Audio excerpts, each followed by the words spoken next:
Kirby Smart is very interested in opening with a big game every year. And if you have watched Georgia over the time he's been the coach, we've seen a huge non-conference game at the start of every season, or at the beginning of every season, one of the two. 2016, the North Carolina game. Look, this is what he said before um, talking about the beginning of the season. He said, I want that every year. I mean, I love to have an opener of that caliber, talking about the Oregon game. That's the goal. That's the off seasons. Um, that's the goal. If your off season get around is conference play, but who are you going to open with? And the conference play is more important. It is.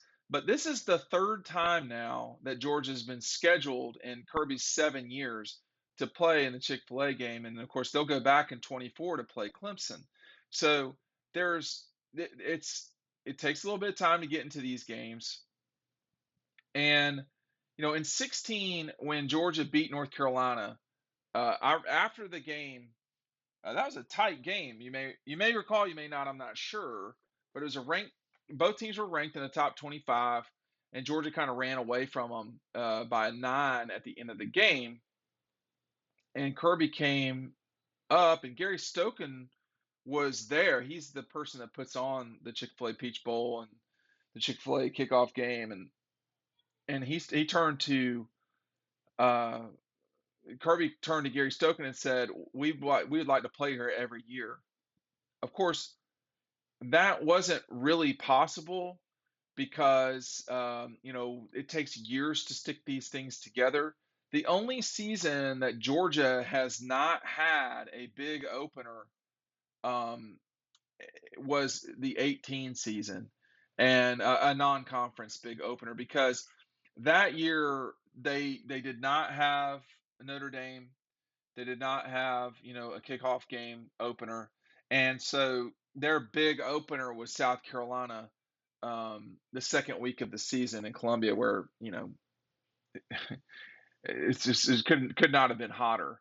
But in 19, they had, of course, in 17, they had Notre Dame on the road, second week of the season. In 19, they had Notre Dame. That was actually week 3, because that's when Notre Dame excuse me, week 4, but they opened at Vanderbilt. 2020, they were supposed to play Virginia in Atlanta at the Chick-fil-A kickoff game. It didn't work out. And then obviously this past season with Clemson. In 22, they've got Oregon. That's this year at the Dome. And then, of course, a season from now, if this continues, we'll see Georgia play at Oklahoma the second week of the season. That's the schedule. And we'll see if that happens. There's a couple of, now with all of the, there's been some uncertainty surrounding that because of the 9-game SEC schedule. There are some things that could change the near future scheduling for Georgia. I do think they will play Clemson in the opener in Atlanta because it's just too big of a venue, an opponent, etc. But when they opened, it was this Duke's Mayo Bowl game. I have more mayonnaise from this game than I need. It's actually too late for me to eat this mayonnaise now, but the folks at Duke's gave us this. That was kind of interesting. But in that game, oh, there went that. I'll get back to that. We got stuff flying everywhere. Make sure these are flying off the shelf. Okay, I'm in all seriousness. I'm running out of books. If you want a book and you watch these videos, which a lot of y'all do, make sure you're picking up the book. The link is down below. That's something you're going to want to keep forever. It's a 80-page hardcover, and it's got the Clemson game in there. I think the games that could be in real trouble in the future are the Tennessee Techs of the world, Massachusetts. I don't think Georgia Tech is going to go anywhere. I do think it's possible that Georgia could open with Georgia Tech in the future. That has been kicked around some. I don't think that's been kicked around a lot.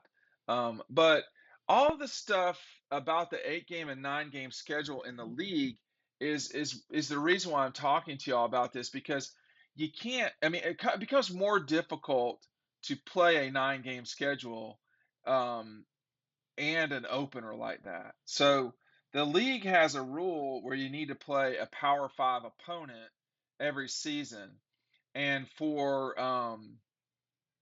Carolina, Georgia, um, Florida, and Kentucky, that's not a problem. They have in-state Power Five foes. But for everybody else in the league, the other 10 schools, they're going to have to get that done, and that can be a little bit tricky thing for Georgia. Again, they are wanting to play these big games at the start of the season. It's something that Kirby has always been very interested in doing, with Tech around or not.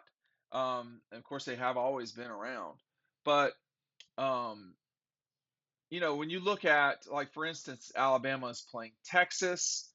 Arkansas has got BYU. Cincinnati would not qualify as a Power Five, but I'm sure BYU does.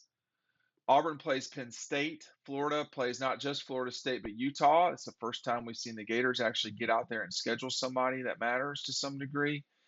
For LSU, they open with Florida State. The Rebels play Georgia Tech. Mississippi State goes to Arkansas, a game that they, probably should win. Missouri plays Kansas State. There's a lot of opportunities for Mizzou to play old Big 12 schools.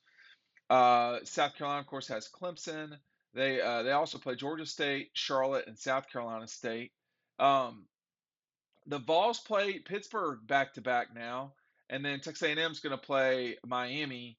Uh, Wake Forest and Vanderbilt have gone back and forth. So you've seen here where the league, um, I don't think they're mandate. I think they did mandate it, but you see where all of these schools are playing their crossover games against Power Five schools. This first weekend, these first, excuse me, 2 weekends of the league are going to tell us a lot about the league, particularly about Arkansas. I think to some degree about the Gators and Georgia, and I think LSU. I mean, when you look at this opening stretch here, Alabama should certainly win its first few games. I mean, Alabama gets to move into the season at a pretty good uh, walk through the kiddie pool. And yes, I'm calling Texas the kiddie pool because you're going Utah State, which is probably I don't know if that's their toughest game before October, but it seems like it. Anyhow, the first 2 weeks of the season, I mean, the only teams that are kind of doing nothing are Auburn, Mississippi, and then Texas A&M. I mean, to some degree, you could say Vanderbilt, but they've got 3 games before the first 2 weeks are up. So I think for Kirby, the fact that you get a chance to point and open up and express to your team, hey, we got to take this seriously, it's worked for Georgia. They've not lost one of these games before. I don't think Alabama has either. And the relationship between Gary Stokan, who runs the Chick-fil-A game, and Kirby should not be underestimated. They've known one another since the original Chick-fil-A game, which was Clemson getting their skulls kicked in by Alabama in 2008. So, Alabama's played there a lot since then, and now Georgia is playing there a lot. Georgia's played 3 games under the Chick-fil-A banner, which was the Carolina game in 16. They would have played Virginia there, but that game did not happen.